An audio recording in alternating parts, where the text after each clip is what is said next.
প্রকৃতিরে হাত দিলে, প্রকৃতিরে ইন্টারফেয়ার করলে যে প্রকৃতি কতটা ভয়ানক হইতে পারে। এইখানে বালু তুলতে তুলতে এক সময় আরো প্রায় 7-8-10 বছর আগে বালু তোলা হইতো এইসব জায়গা থেকে। বালু তোলার কারণে এদের যে সিনট্যাক্সটা, একটা কেমিস্ট্রি থাকে, এই কেমিস্ট্রি নষ্ট করার কারণে আজকে পুরা সাতচর এই বাগানের একটা বড় অংশ ভাঙতে ভাঙতে, এইদিকে দেখো, এই যে ভাঙতে ভাঙতে এই জায়গা পর্যন্ত গেছে। এই যে দেখেন, এই বাথরুমটা হয়তো আজকে কালকের মধ্যে ভেঙে পড়বে। আমি এমপি হওয়ার বহু আগে এই জায়গাটারে কাজ করার চেষ্টা করছিলাম, কিন্তু যেহেতু সরকারি কোনো ফান্ড ছিল না, আমার টাকা দিয়ে করে আমি আর বাঁচাইতে পারি নাই। এখন এর অবস্থাটা দেখেন, এখন দেখেন এই যে বড় গাছটা, এই বড় গাছটাও ভেঙে পড়বে, আজকে কালকে রাতের মধ্যেই ভেঙে পড়বে।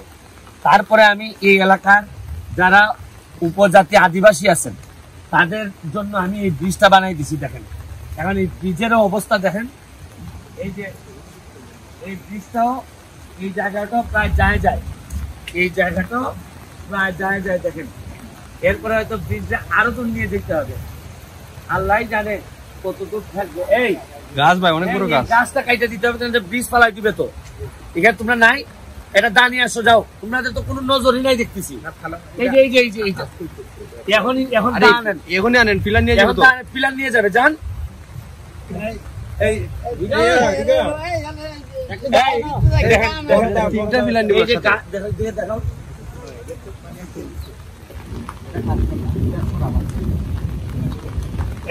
এই গাছ যদি ভাঙে, এই গাছ যেভাবে পড়বে আর সরাবে না।